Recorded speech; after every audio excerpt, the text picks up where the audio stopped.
আসসালামু আলাইকুম ভিউয়ার্স, কেমন আছেন সবাই? আশা করি সবাই অনেক ভালো আছেন। আজকে একটা গুরুত্বপূর্ণ বিষয় নিয়ে আলোচনা করব, যেটা হচ্ছে মানি ম্যানেজমেন্ট। তো মানি ম্যানেজমেন্ট আসলে কি, এটা কিভাবে কাজ করে এবং নতুনরা আসলে মানি ম্যানেজমেন্ট ফলো না করার কারণে কি জন্য লস করে, এই বিষয়গুলো নিয়ে আলোচনা করব এবং মানি ম্যানেজমেন্ট আপনারা কিভাবে ফলো করবেন সে বিষয়ে একটা এক্সাম্পল দিব। তো মানি ম্যানেজমেন্ট আর ট্রেডিং এর জন্য অত্যন্ত গুরুত্বপূর্ণ একটা বিষয়, যা সঠিকভাবে ব্যবহার না করার কারণে কিন্তু মোস্ট অফ দ্য ট্রেডার কিন্তু ট্রেডিংয়ে কখনো প্রফিট করতে পারে না, লস করে হতাশ হয়ে ট্রেডিং মার্কেট থেকে বের হয়ে যায়।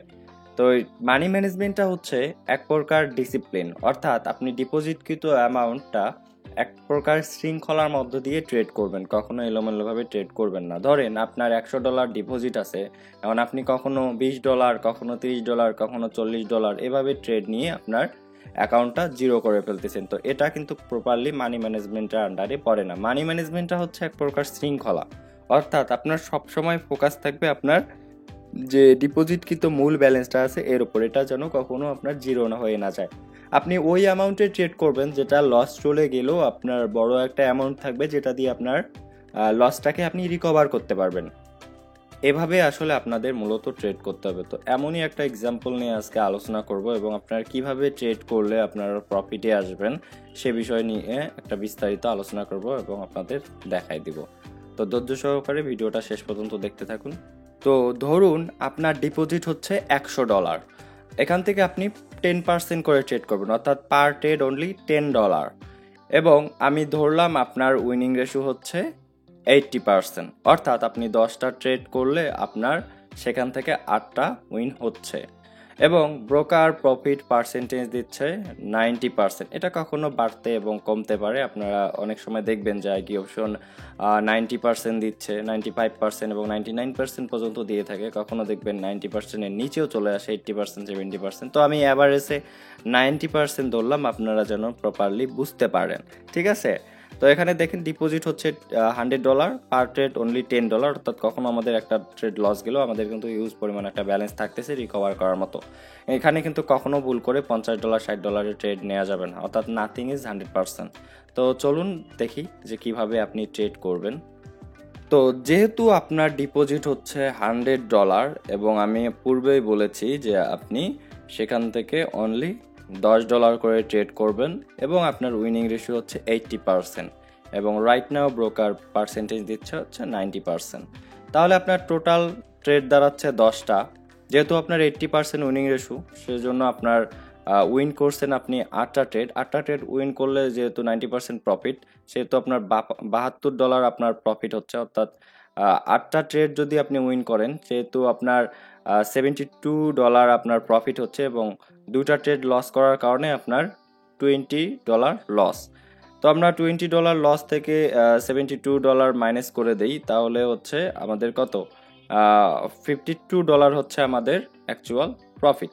তো মূলত আপনাদের ট্রেড করতে এভাবে, আপনারা কখনো এলোমেলোভাবে ট্রেড করবেন না। এখানে একটা বিষয় আপনারা খেয়াল করেন যে আমাদের 80% উইনিং রেশিও, সেই জন্য আমরা 8টা ট্রেড উইন করেছি এবং 2টা ট্রেড লস। তো এই 2টা ট্রেড তো আর এমনি এমনি লস হয়নি, এই দুইটাও কিন্তু আপনি কনফার্ম হয়ে ট্রেড নিয়েছেন, বাট লস, ট্রেডিংয়ের লস ভেরি কমন, এটা আপনাদের মেনে নিতে হবে। এখানে কখনো 100% উইনিং রেশিও আসবে না। তো এই 2টা ট্রেড যে লস হয়েছে, এটা কিন্তু লস করার পূর্বে বা লস করার আগে কিন্তু আপনি জানেন না, তাই কখনো এখানে বিগ অ্যামাউন্টে কখনোই ট্রেড করবেন না। এমন একটা অ্যামাউন্টে ট্রেড করবেন যার লস হলেও রিকভার করতে পারেন। এখন এখানে আমরা $10 করে 2টা ট্রেড লস করে ফেলেছি।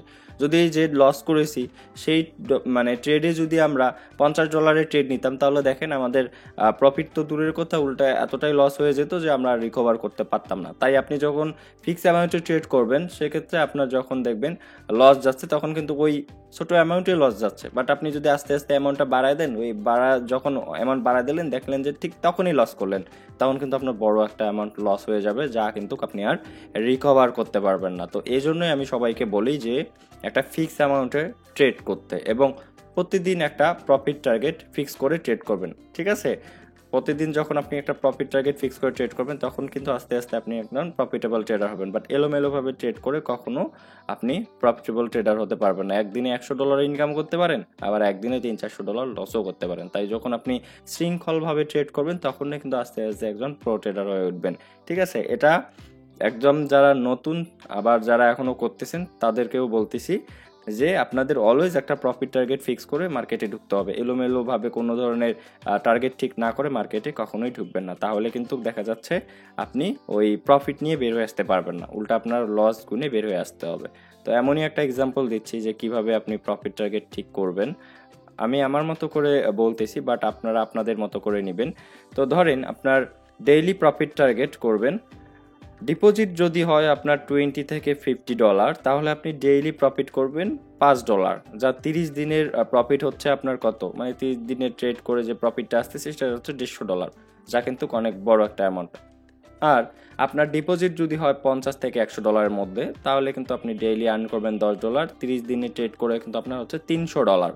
তো এইভাবে যখন আপনারা থিঙ্ক করবেন, এটা আমি আমার মতো করে বলে দিলাম, আপনাদের যে এইটাই ফলো করতে হবে এমনটা না, আপনি আপনার মতো করে $20 $25 করতে পারেন। পার্সোনালি আমি ডেইলি টার্গেট রাখি হচ্ছে $100। $100 প্রফিট হলে আমি দেখা যাচ্ছে মার্কেট খারাপ হলে ক্লোজ করে দিই, যদি মার্কেট ভালো থাকে সেক্ষেত্রে আমি আরও ট্রেড নিয়ে থাকি। তো আমি আসলে যেভাবে ট্রেড করি, আমার real balance, real trade history, তারপর আপনাদের লিডার বোর্ডও বাংলাদেশের টপ 1-এ দেখিয়েছি। যারা দেখেন নাই, ডিসক্রিপশন বক্সে লিঙ্ক দেওয়া আছে, দেখলে বুঝতে পারবেন, ঠিক আছে?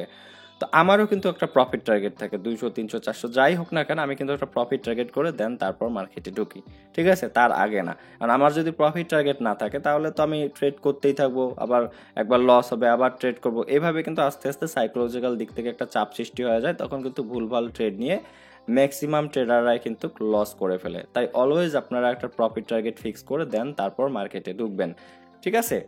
আরেকটা বিষয় বলে রাখি, সেটা হচ্ছে কখনো আপনার যদি পর পর 2টা ট্রেড লস যায় সেক্ষেত্রে অ্যালার্ট হয়ে যাবেন। যদি কখনো 3টা ট্রেড পর পর, ধরেন প্রথম ট্রেড নিলেন লস, দ্বিতীয় ট্রেড নিলেন লস, তৃতীয় ট্রেড নিলেন লস, তখন আপনারা কি করবেন, 3টা যদি পরপর লস হয়ে যায় তখন আপনারা 1 থেকে 2 ঘন্টার জন্য মার্কেটের থেকে বিরতি নেবেন, অন্য কোনো কাজ করবেন, মার্কেটে থাকবেন না। কারণ মার্কেট কিন্তু সব সময় ভালো মানে মুডে থাকে না, মার্কেট কখনো ভালো থাকে কখনো খারাপ থাকে। অ্যাকচুয়াল আমাদের যে ভালো মার্কেট, এখানেই আমাদের আসলে ট্রেড করতে হবে। তো ট্রেডিং কিভাবে করবেন এ বিষয়ে আমাদের কোর্স আছে, যারা নতুন যারা শিখতে চাচ্ছেন আমাদের কোর্সে জয়েন করতে পারেন। এখানে আমরা একদম বেসিক থেকে অ্যাডভান্স লেভেল পর্যন্ত শিখিয়ে থাকি, এভাবে কিভাবে আপনি মার্কেট অ্যানালাইসিস করবেন, ক্যান্ডেলিস্টিক সাইকোলজি, ক্যান্ডেলিস্টিক প্যাটার্ন, এক কথায় এভরিথিং, ট্রেডিংয়ের যে বিষয়গুলো জানা দরকার সবই আমরা শিখিয়ে থাকি। যারা শিখতে আগ্রহী তারা অবশ্যই অবশ্যই আমাদের সঙ্গে যোগাযোগ করবেন। ভিডিও ডেসক্রিপশন বক্সে আমাদের ফোন নাম্বার এবং Telegram ID, Facebook ID, WhatsApp number সব দেয়া আছে, আপনারা সেখান থেকে যোগাযোগ করে শিখতে পারেন। তবে এজন্যই শেখার কথা এজন্যই বলতেছি যে ট্রেডিংটা এমন একটা জিনিস যেটা আপনি না শিখে কখনো পারবেন না। শুধুমাত্র ইউটিউবে হাজার হাজার ভিডিও দেখে কখনো ট্রেডিং অ্যাচিভ করতে পারবেন না। এখানে সিক্রেট অনেক বিষয় থাকে যা ফ্রিতে কেউ আপনাকে শেয়ার করবে না, ঠিক আছে? ট্রেডিং রিলেটেড কারো কোনো সমস্যা থাকলে কমেন্ট বক্সে অবশ্যই কমেন্ট করবেন, আমি উত্তর দেওয়ার চেষ্টা করব। তো আজকের মতো এখানেই, সবাই ভালো থাকবেন, সুস্থ থাকবেন, আল্লাহ হাফিজ।